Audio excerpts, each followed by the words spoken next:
हमारी पार्टी का ये मानना है कि संसद के वर्तमान सत्र के दौरान दोनों सदनों के रिकॉर्ड संख्या में लगभग 150 विपक्षी सांसदों का निलंबन होना सरकार व विपक्ष के लिए भी कोई गुड वर्क व अच्छा कीर्तिमान नहीं है। इसके लिए कसूरवार कोई भी हो, किंतु संसदीय इतिहास के लिए ये घटना अति दुखद, दुर्भाग्यपूर्ण व लोगों के विश्वास को आघात पहुंचाने वाला है। और इसी दौरान माननीय राज्यसभा सभापति का संसद परिसर में निलंबित सांसदों द्वारा मजाक उड़ाने का वीडियो वायरल होना भी अनुचित व अशोभनीय है। इस प्रकार से सरकार और विपक्ष के बीच जबरदस्त मतभेद, तनाव व टकराव वाली घटनाओं से देश के लोकतंत्र एवं संसदीय परंपराओं को शर्मसार होने से बचाना बहुत जरूरी है।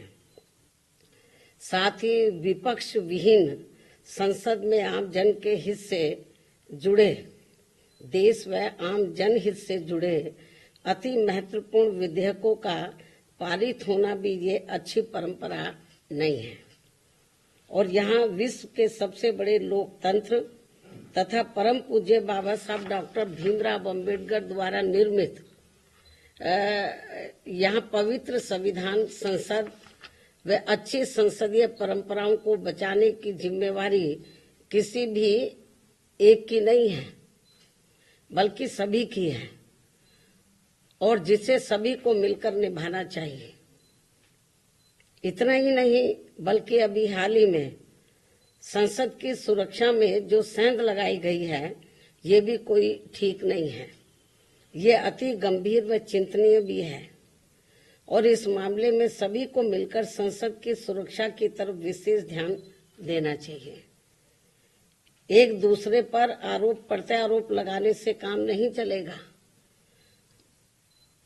बल्कि इस मामले को सभी को गंभीरता से लेना चाहिए तथा इसके जो भी दोषी व षड्यंत्रकारी हैं तो उनके विरुद्ध सख्त कानूनी कार्रवाई भी होना अत्यंत जरूरी है तथा ऐसे में इसके खुफिया विभाग को भी अब काफी सतर्क रहने की जरूरत है ताकि आगे कभी भी ऐसी घटना की पुनरावृत्ति न हो सके।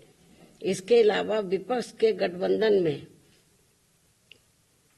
बीएसपी सहित अन्य जो भी पार्टियां शामिल नहीं हैं,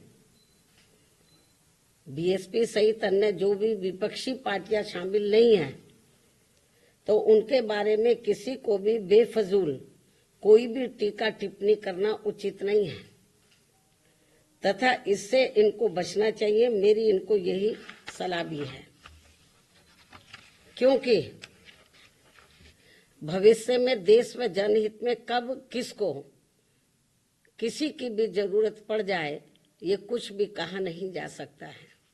अर्थात फिर ऐसे लोगों को व पार्टियों को भी काफी शर्मिंदगी उठानी पड़े, ये ठीक नहीं है।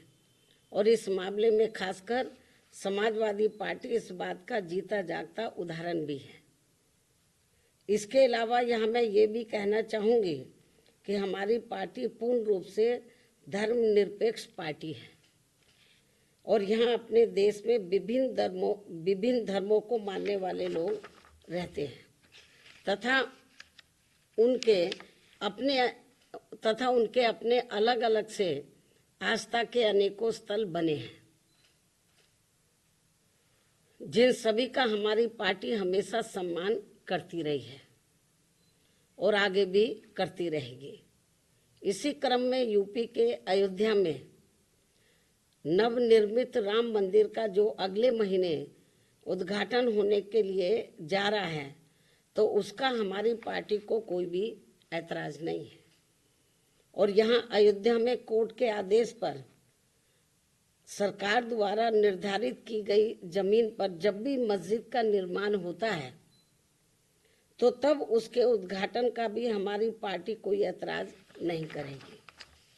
अर्थात हमारी पार्टी सभी धर्मों के स्थलों का पूरा सम्मान करती है, लेकिन पिछले कुछ वर्षों से इसकी आड़ में जो राजनीति की जा रही है, जो घिनौनी राजनीति की जा रही है, ये अति दुखद व चिंतनीय भी है, जो नहीं होना चाहिए, क्योंकि इससे अपना देश कमजोरी होगा, मजबूत नहीं, तथा इससे लोगों में आपस में नफरत पैदा होती है, जो ये कतई भी उचित नहीं है। इस बात का भी सभी को पूरा ध्यान रखना चाहिए। इन्हीं कुछ खास बातों के साथ ही अब मैं अपनी बात यही समाप्त करती हूँ।